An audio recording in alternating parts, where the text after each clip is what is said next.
Movie की शुरुआत में सियोंग दिखाया जाता है जो कि इस मूवी का मेन कैरेक्टर होता है। उसकी बेटी का बर्थडे होता है, इसलिए सियोंग की माँ उसे कैश देती है ताकि वो अपनी बेटी को डिनर पर ले जा सके।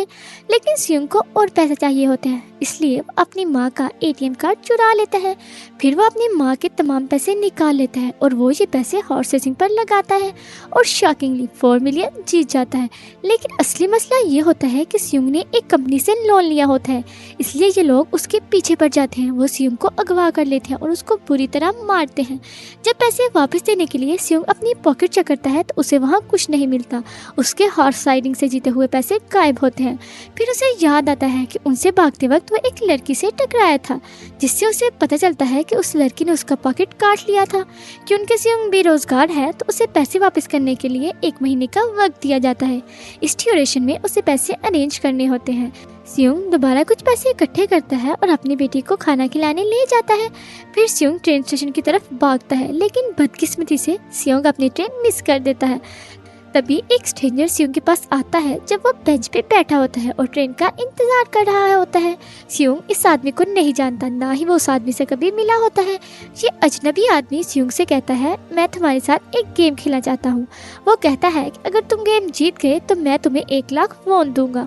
इतनी बड़ी रकम का सुनकर सियोंग गेम खेलने के लिए राजी हो जाता है। गेम के दौरान उसे काफ़ी मार पड़ती है, लेकिन इतनी मार खाने के बाद भी सियोंग गेम जीत जाता है, जिसके बाद उसे 1 लाख वॉन मिलता है। वो अजनबी आदमी सियोंग को एक कार्ड देता है और कहता है, अगर और पैसे कमाने हैं तो इस नंबर पर कांटेक्ट करना। घर लौटने पर सियोंग की माँ उसे कहती है, तुम्हारी बेटी अगले साल अपने स्टेप फादर के साथ यूएस मूव कर रही है। यहाँ पता चलता है कि सियोंग की तलाक हो चुकी है और उसकी वाइफ ने दोबारा शादी कर ली है। सियोंग नहीं चाहता कि उसकी बेटी उससे दूर चली जाए, इसलिए उसे अपनी बेटी की कस्टडी चाहिए होती है, जिसके लिए उसे काफ़ी ज़्यादा पैसों की ज़रूरत होती है। तो वो कार्ड पर दिए हुए नंबर पर कॉल करते हैं। सियोंग को एक कार्ड में ले जाया जाता है जहाँ और लोग भी होते हैं। सबको कुछ इंजेक्ट किया जाता है और वो सब बेहोश हो जाते हैं, और जब होश में आते हैं तो उन्हें पता चलता है कि वो एक अजीब सी फैसिलिटी में है जहाँ टोटल 456 लोग मौजूद हैं। ये सब प्लेयर्स होते हैं क्योंकि उन सब ने यूनिफॉर्म पहना होता है। इस फैसिलिटी का होस्ट एक आदमी होता है जो कि फ्रंटमैन होता है, जो सीसीटीवी से सब पर नजर रख रहा होता है। एक चीज इन सब में कॉमन होती है, वो ये कि सब लोग कर्ज में बुरी तरह डूबे हुए होते हैं। यहाँ सियोंग प्लेयर नंबर 1 से मिलता है, जो कि एक काफ़ी बुरा आदमी होता है जिसे ब्रेन ट्यूमर होता है। उसका कहना होता है कि उसकी लाइफ ख़त्म होने वाली है, इसलिए वो यहाँ आया हुआ है ताकि वो ये गेम जीत कर अपना इलाज करवा सके। फिर यहाँ 2 प्लेयर्स के दरमियान झगड़ा हो जाता है। एक लड़की जिसका नाम सब्युक और लड़के का नाम जंग होता है। सब्युक वही लड़की होती है जिसने सियोंग के पैसे चुराए थे। उसने उसका पॉकेट फाड़ दिया था। सियोंग उसे देखते ही फौरन पहचान जाता है। वो उसके पास जाता है और अपने पैसे वापस मांगता है। इसी दौरान कुछ गार्ड्स आ जाते हैं जो कि पिंक यूनिफॉर्म में होते हैं। उनके चेहरे फुली कवर होते हैं। गार्ड्स प्लेयर को कहते हैं, तुम सबको यहाँ टोटल 6 गेम खेलने होंगे, जो जीतेगा उसे बहुत सारे पैसे मिलेंगे। उन सबसे एक कॉन्ट्रैक्ट पर सिग्नेचर भी लिया जाता है। कॉन्ट्रैक्ट का पहला रूल ये होता है कि कोई प्लेयर खुद से गेम नहीं छोड़ सकता। दूसरा रूल होता है कि अगर कोई प्लेयर गेम नहीं खेल सकता तो उसे एलिमिनेट कर दिया जाएगा। एलिमिनेट का क्या मतलब है ये बाद में समझ आएगा। तीसरा रूल होता है कि अगर मेजॉरिटी प्लेयर गेम खेलना नहीं चाहती तो गेम छोड़ा जा सकता है। इसके बाद उन्हें गेम के लिए ले जाया जाता है। सियोंग अपने क्लासमेट संगवू से मिलता है, जो उसे बचपन से जानता होता है। सियोंग उसे देखकर काफी हैरान हो जाता है क्योंकि उसने सुना था कि वो बिजनेस के लिए बाहर गया था। पहले गेम के लिए एक बड़ी सी डॉल होती है। गेम का रूल बहुत सिंपल होता है, जब डॉल गाना गाएगी तो प्लेयर आगे बढ़ेंगे और जैसे ही वो रुकेगी सबको रुक जाना होगा, हिलना बिल्कुल नहीं होगा। अगर कोई हिलेगा तो वह एलिमिनेट कर दिया जाएगा। शुरू में सबको ये कुछ मजाक लगता है, लेकिन जब एक लड़का हिलता है तो उसे गोली मार दी जाती है और यही था एलिमिनेट का मतलब। इसका मतलब था उन्हें मार दिया जाएगा। ये देखकर सब घबरा जाते हैं। उन्हें समझ आ जाता है कि वो खतरे में है। वो सब डर जाते हैं और पैनिक में इधर उधर भाग जाते हैं। अब गेम के रूल के मुताबिक जो हिलेगा उसे मार दिया जाएगा। जो जिंदा बच जाते हैं वो किसी तरह गेम कंप्लीट कर लेते हैं। एलिमिनेट प्लेयर की डेड बॉडीज हटा दी जाती हैं। सिर्फ 255 प्लेयर बचते हैं टोटल 456 में से। अब सब प्लेयर डर गए होते हैं और कोई भी गेम खेलना नहीं चाहता था। तीसरे रूल के मुताबिक अगर मेजॉरिटी चाहे तो गेम छोड़ सकते हैं, तो इसलिए फ्रंटमैन वोटिंग का प्रोसेस शुरू करता है। उससे पहले उन्हें प्राइज मनी दिखाई जाती है, वो पैसा जो जीतने वाले को मिलेगा। लेकिन अगर वो गेम छोड़ देंगे तो ये पैसा मरे हुए प्लेयर्स के घर वालों को दिया जाएगा।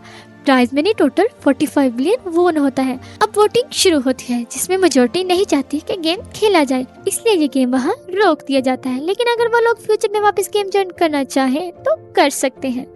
वो सब लोग को उनके घर ले जाते हैं। अगले दिन सियोंग पुलिस स्टेशन जाते हुए सब कुछ पुलिस को बताता है, लेकिन पुलिस उसकी बात पर यकीन नहीं करती। वो सोचते हैं कि सियोंग पागल हो गया है। सियोंग उनको कार्ड दिखाता है, लेकिन हैरानी की बात ये थी कि उस पर लिखा नंबर गलत था।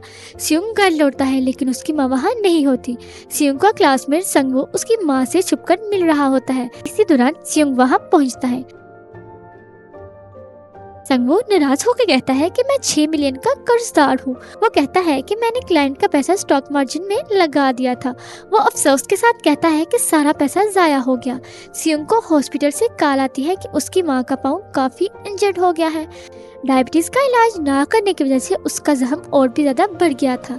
डॉक्टर सियोंग को बताता है कि तुम्हारी माँ का इलाज हो सकता है, लेकिन हमें उसका एक पाँव काटना पड़ेगा। इस ऑपरेशन के लिए काफ़ी ज़्यादा पैसों की ज़रूरत होती है और सियोंग के पास पैसे बिल्कुल नहीं होते। उसने अपनी माँ के इंश्योरेंस के पैसे भी ख़त्म कर दिए होते हैं। सियोंग अपनी वाइफ के पास जाता है और उससे पैसे मांगता है, लेकिन उसकी वाइफ पैसे देने से इनकार कर देती है। वो अपने हस्बैंड को बताती है कि सियोंग पैसे मांगने आया है।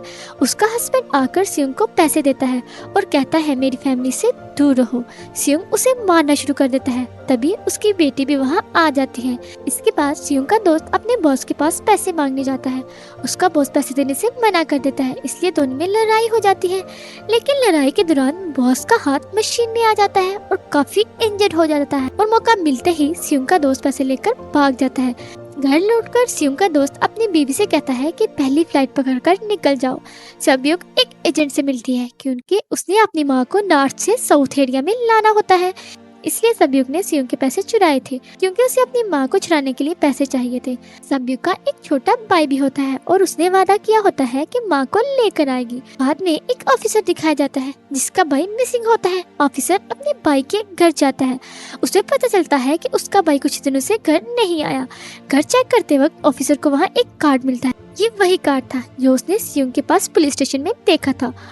ऑफिसर सियोंग के पास जाता है और उसे पूछता है, लेकिन सियोंग उसे कुछ भी नहीं बताता। जब सियोंग घर लौट कर आता है तो उसे फिर वही कार्ड मिलता है। तो सियोंग फैसला करता है कि वो ये गेम दोबारा खेलेगा, इसलिए सब प्लेयर्स को एक शिप के पास ले जाया जाता है। ऑफिसर्स भी कार्ड का पीछा करते हुए वहाँ पहुँचता है। वही कार्ड को खत्म करता है और उसे पानी में फेंक देता है। प्लेयर्स को एक आइलैंड की फैसिलिटी में ले जाया जाता है। उन्हें नहीं पता कि अगली गेम क्या होगी और उसे कैसे खेला जाएगा। अपनी टीम्स बनाते हैं। सबयुग और उसकी फीमेल दोस्त रात को वॉशरूम जाती है। गार्ड से बचकर सबयुग फैसिलिटी एक्सप्लोर करती है। वो देखती है कि गार्ड्स बड़े से देगचू में कुछ पका रहे हैं। गार्ड्स को शक होता है, इसलिए एक गार्ड वॉशरूम चेक करने जाता है। तब तक सबयुग वापस आ जाती है। सबयुग अपने दोस्त को सब कुछ बताती है जो उसने देखा होता है, लेकिन संगवो उनकी बातें सुन लेता है। वो सबयुग से पूछता है। वो कहती है कि गार्ड्स कुछ बड़े देगचू में कुछ पका रहे थे। फिर सब प्लेयर्स को प्लेग्राउंड में ले जाया जाता है। वहाँ उनके सामने 4 शेप्स होती हैं और उन्हें एक शेप चूज करनी होती है। संगवो को गेम के बारे में पता चल जाता है कि क्या करना है। संगवो सियोंग से कहता है कि सब लोग अलग अलग शेप्स चूज करें। उसके बाद उन्हें एक छोटी सी पॉट मिलती है जिसमें शेप्स बनी होती है। उनकी गेम होती है कि शेप्स को बिना तोड़े इन शेप को बाहर निकालना होता है। अगर शेप टूट गई तो वो एलिमिनेट हो जाएंगे, इसका मतलब वो मार दिए जाएंगे। सियोंग आसानी से शेप निकाल लेता है। सियोंग पैनिक हो जाता है और उसकी कंडीशन काफी खराब हो जाती है, लेकिन किसी तरह वो भी गेम जीत जाता है। उन्हें वापस रूम में ले जाया जाता है। 187 प्लेयर्स गेम खेलने वापस आए थे और अब सिर्फ 108 बचे होते हैं। इसके बाद उन्हें खाना दिया जाता है। खाने की वजह से जंग एक लड़के से लड़ पड़ता है। जंग उस लड़के को मारता है और उसी वक्त उसे खत्म कर देता है। प्लेयर्स में एक डॉक्टर भी होता है जो गार्ड्स की मदद से मरे हुए लोगों के ऑर्गन्स चाइनीज लोगों को बेचता है। इसी वजह से जब भी बॉडीज ले जाई जाती हैं तो उन्हें गायब कर दिया जाता है। ये सब एक प्लान के मुताबिक हो रहा होता है। ये सब कुछ फ्रंट पैन से छुपकर हो रहा होता है, इसलिए वो लोग कंट्रोल रूम में अपना आदमी बिठाते हैं और वो आदमी उनकी सारी फुटेज डिलीट कर देता है। गार्ड डॉक्टर को पहले से ही गेम के बारे में बता देते हैं ताकि वो जिंदा रहे। एक गार्ड डॉक्टर को बताता है कि हमने आज प्लेयर को कम खाना दिया था ताकि वो आपस में लड़े। इससे सब कमजोर प्लेयर खत्म हो जाएंगे। साथ ही गार्ड डॉक्टर को अगले गेम के बारे में बताता है। अब लाइट्स 30 मिनट के बाद बंद होने वाली होती है। संगवो जानता है कि जंग की टीम कुछ गलत करेगी। वो उन्हें बुलाता है और कहता है कि शांत रहो। डॉक्टर प्लेयर जंग की टीम में शामिल हो जाता है। वहाँ डॉक्टर जंग को अगली गेम के बारे में बताता है। फिर लाइट्स बंद हो जाती है और जंग अपनी टीम के साथ मिलकर सबको पीटता है। एक लड़की को मारने के बाद जंग सभी को भी मारने चाहता है, लेकिन सियोंग उसे बचा लेता है। गार्ड्स आते हैं और सबको रोक देते हैं। अब सिर्फ 80 लोग बचे हुए होते हैं। बाद में उन्हें तीसरी गेम के लिए ले जाया जाता है। उनसे कहा जाता है कि 10 लोगों की एक टीम बनाओ। वो वैसा ही करते हैं और अपनी एक टीम बनाते हैं। जंग को अगली गेम का पता होता है, इसलिए वो सभी के दोस्त को टीम में नहीं लेता। वो सिर्फ मर्दों की टीम बनाता है। संगवो भी अपनी टीम बनाता है, लेकिन उन्हें एक प्लेयर की जरूरत होती है, इसलिए सभी के दोस्त उनकी टीम में शामिल हो जाती है। ये गेम होती है टग ऑफ वार। इसका मतलब होता है कि सामने वाली टीम को नीचे गिराना होता है। गेम शुरू होता है। जंग की टीम आसानी से ये गेम जीत जाती है। अब बारी थी संगवो की टीम की। प्लेयर नंबर 1 यानी बुरा आदमी कहता है, मैंने अपनी ज़िंदगी में बहुत ज़्यादा टग ऑफ वार्स खेली हैं, इसलिए वो उन्हें गाइड करता है कि गेम्स कैसे जीतना है। वो लोग किसी तरह ये गेम जीत जाते हैं। फिर बताया जाता है कि 30 मिनट्स के बाद लाइट्स बंद हो जाएंगी। इस पर संगवो उन्हें कहता है कि तैयार हो जाओ। वो डिसाइड करते हैं कि एक एक करके वो लोग पहरा देंगे। जंग की टीम में समझदार प्लेयर थे, तो जंग को डर था कि उसकी टीम उसका काम तमाम न कर दे। अब डॉक्टर्स और गार्ड्स मिलकर डेड बॉडीज के ऑर्गन निकाल रहे थे। गार्ड्स नंबर 28 और 29 को ये ऑर्गन डिलीवर करने जा रहा था। वो सब डेड बॉडीज की एक किडनी होने का जिक्र करते हैं और उसे ज़ॉम्बीज़ बुलाते हैं। गार्ड नंबर 29 जिसे ऑर्गन्स डिलीवर करने थे, वो कोई और नहीं बल्कि वो ऑफिसर था। वो गार्ड का लिबास पहनकर वहाँ आया था। वो शक करता है कि ये लोग मेरे भाई की बात कर रहे हैं, क्योंकि उसके भाई के पास भी सिर्फ एक किडनी थी। फिर नंबर 28 और 29 ऑर्गन डिलीवर करने निकलते हैं। रास्ते में ऑफिसर टनल में एक बम देखता है। नंबर 28 कहता है कि जब हम बाहर निकल जाएंगे तो ये जगह उड़ा दी जाएगी। ऑफिसर नंबर 28 से और ज्यादा इन्फो लेने की कोशिश करता है। नंबर 28 उस पर शक करता है। वो ऑफिसर से कहता है, अपना चेहरा दिखाओ। चेहरा देखते वक्त ऑफिसर नंबर 29 पर गन पॉइंट करता है। ऑफिसर उस एक किडनी वाले आदमी के बारे में पूछता है। वो उससे पूछता है कि वो डेड बॉडी किसकी है जिसे तुम ज़ॉम्बी कह रहे थे। नंबर 28 कहता है वो एक लड़की थी और कहता है कि लीडर के रूम में तुम्हें सब प्लेयर की इन्फो मिल जाएगी, क्योंकि वहाँ सब प्लेयर्स का डाटा मौजूद है। इससे सारी इन्फो लेने के बाद ऑफिसर नंबर 28 को मार देता है। दूसरी तरफ डॉक्टर गार्ड से अगले गेम्स के बारे में पूछता है, लेकिन इस दफा गार्ड्स को भी नेक्स्ट गेम का पता नहीं होता। डॉक्टर नाराज हो जाता है। वो एक गार्ड को पकड़ लेता है और डॉक्टर गार्ड को मारकर भाग जाता है। एक गार्ड उसका पीछा करता है और प्लेग्राउंड तक पहुंचता है। गार्ड डॉक्टर को फंसाकर उसका काम तमाम करने वाला ही होता है कि वहां पर फ्रंटमैन आता है और उस गार्ड को मार देता है। बाद में डॉक्टर का काम भी तमाम कर देता है। रास्ते में उसे नंबर 28 की लाश मिलती है। उसे पता चलता है कि टीम के अंदर कोई है। फिर हमें दिखाया जाता है कि ऑफिसर लीडर के रूम में पहुंचता है। चेक करते हुए वो एक रूम में पहुंचता है जहां सबका रिकॉर्ड होता है। ऑफिसर चेक कर रहा होता है और उसे वहां विनर्स का रिकॉर्ड मिलता है। वहां उसके भाई का नाम भी होता है, मतलब उसका भाई विनर था। इसके बाद प्लेयर्स को चौथी गेम के लिए ले जाया जाता है। उन्हें कहा जाता है कि अपना अपना पार्टनर चुने। प्लेयर्स पार्टनर चुनते हैं। सभी की फीमेल फ्रेंड भी पार्टनर ढूंढने की कोशिश करती है। कोई भी उसका पार्टनर बनने को तैयार नहीं होता। उसके बाद हर प्लेयर को 10 मार्बल्स दिए जाते हैं। गेम ये होता है कि प्लेयर को अपने पार्टनर से सारे मार्बल्स लेने हैं बिना उसे फोर्स किए हुए। जिसके पास मार्बल नहीं होंगे उसे एलिमिनेट कर दिया जाएगा। संगवो और सियोंग के दोस्त इवन आर्ट गेम खेलते हैं। उन्हें गेस करना होता है कि सामने वाले के हाथ में कितने मार्बल्स हैं। सियोंग का दोस्त संगवो का सारे मार्बल्स जीत लेता है। रिजल्ट में संगवो के पास आखिरी राउंड में सिर्फ एक मार्बल बच जाता है। संगवो जानता है कि अब उसकी मौत तय है। वो सियोंग के दोस्त को ट्रैप करता है और उसे यकीन दिलाता है कि अगर हम में से कोई हारा तो उनका मैच दोबारा होगा। संगवो चीटिंग करता है और सियोंग के दोस्त के मार्बल बदल देता है। मार्बल लेकर संगवो ने गार्ड को दे देता है और इसके बाद वो वहाँ से चला जाता है।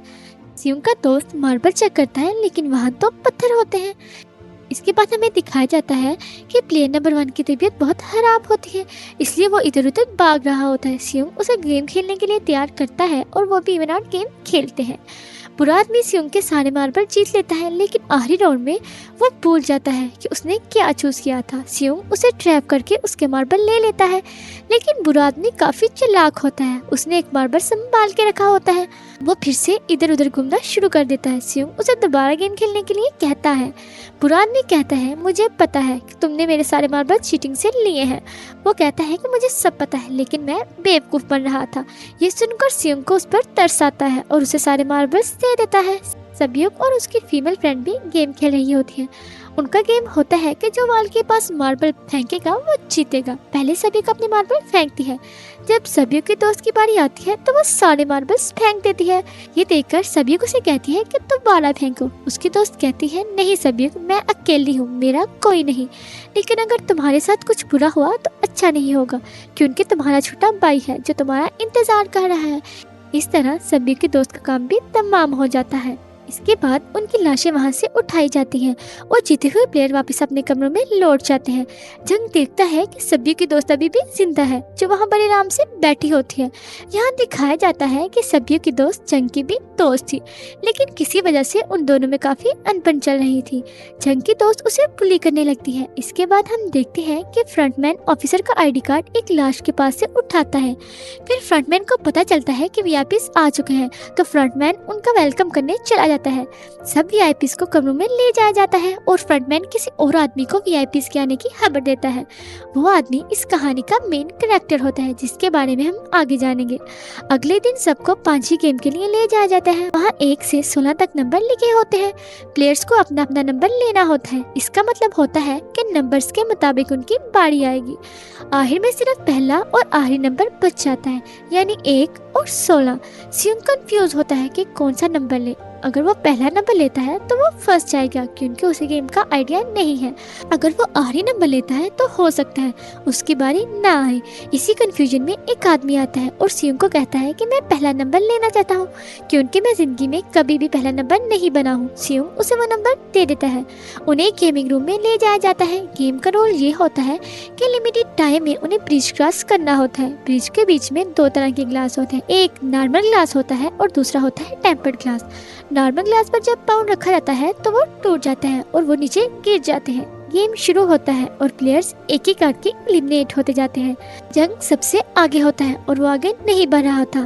सबके पास सिर्फ एक ऑप्शन होता है, आगे बढ़ जाओ या यहीं मर जाओ। जंग की दोस्त आती है जो उसे बुली करती थी। वो कहती है जब तुमने मुझे धोखा दिया तो मैंने कहा था कि मैं तुम्हें खत्म कर दूंगी। जो जंग को पकड़ के जंप कर जाती है और इसी तरह वो दोनों मर जाते हैं।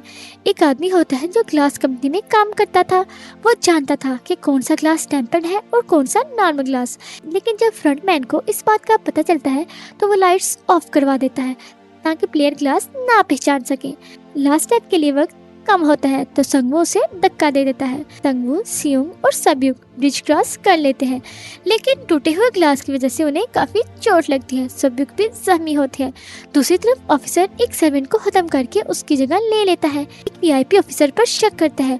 वो उसे कहता है अपना मास्क उतारो। ऑफिसर कहता है ठीक है, लेकिन मैं अपना मास्क अंदर जाके उतारूंगा। फिर ऑफिसर वीआईपी के साथ अंदर चला जाता है। अंदर जाके ऑफिसर वीआईपी को बेहोश कर देता है और फ्रंटमैन को इस बात का पता चल जाता है। फ्रंटमैन उसका पीछा करता है और ऑफिसर को देख लेता है। ऑफिसर भागकर एक आइलैंड तक पहुंचता है। फ्रंटमैन भी उसका पीछा करता है और वहां आ जाता है। ऑफिसर अपने सीनियर्स को कॉल करने की कोशिश करता है, लेकिन कॉल डिस्कनेक्ट हो जाती है। फिर ऑफिसर उन्हें सबूत देता है, लेकिन वहां पर सिग्नल भी नहीं होते। फ्रंटमैन ऑफिसर को पकड़ लेता है और कहता है कि मेरे साथ चलो। ऑफिसर उस पर गोली चला देता है।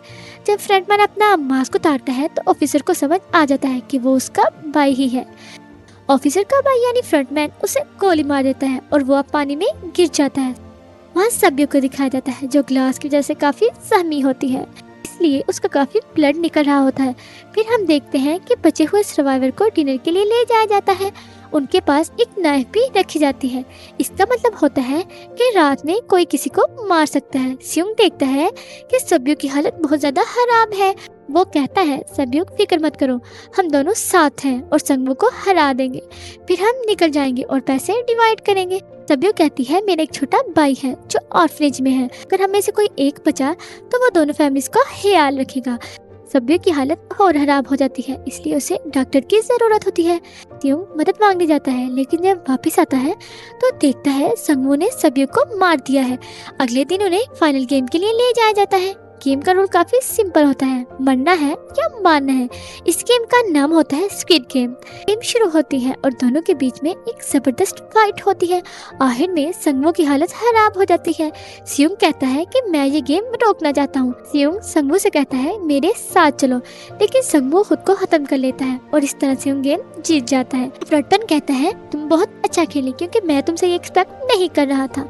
इसके बाद सियोंग को उसके घर छोड़ दिया जाता है। उसके पास एक एटीएम कार्ड होता है। जब वो कार्ड चेक करता है तो देखता है कि गेम के पूरे पैसे ट्रांसफर हो चुके हैं। सियोंग अपने घर जाता है लेकिन उसकी माँ उसके आने से पहले ही मर चुकी होती है। फिर सीन 1 साल बाद दिखाया जाता है। सियोंग की हालत बहुत खराब होती है और वो ड्रग्स लेने लगता है। उसने अब तक इन पैसों को यूज नहीं किया होता। इसके बाद एक फूल बेचने वाली औरत आती है और सियोंग को वही कार्ड देती है। उस पर एक एड्रेस भी लिखा होता है। सियोंग उस एड्रेस पर जाता है। वहाँ उसे पता चलता है कि ये सब कुछ प्लेयर नंबर 1 यानी वो बुरा आदमी कर रहा था। वो अभी भी जिंदा होता है और कहता है मैं जिंदगी से थक गया था, इसलिए मैंने ये गेम्स अपने क्लैन के साथ मिलकर बनाई थी ताकि मैं लोगों को मरते हुए देखकर मजा ले सकूं, लेकिन हमने किसी को मजबूर नहीं किया था।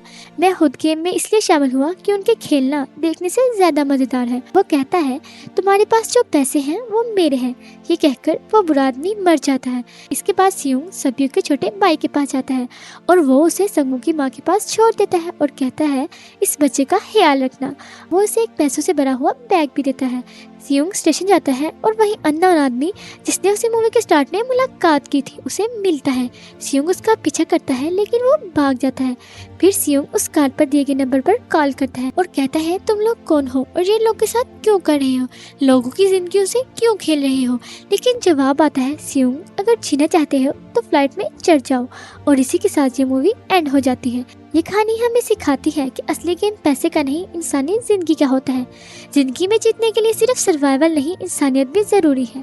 स्क्विड गेम हमें दिखाता है कि सबसे बड़ा दुश्मन गरीबी नहीं बल्कि वो निज़ाम है जो गरीब को एक दूसरे का खून करने पर मजबूर करता है। और असली जीत तब होती है जब आप किसी और के लिए कुछ छोड़ जाएं, जैसे सियोंग ने किया। अगर आपको ये कहानी पसंद आई हो तो वीडियो को लाइक करें और हमारे चैनल द लास्ट चैप्टर को ज़रूर सब्सक्राइब करें। मिलते हैं अगली वीडियो में एक नए चैप्टर के साथ।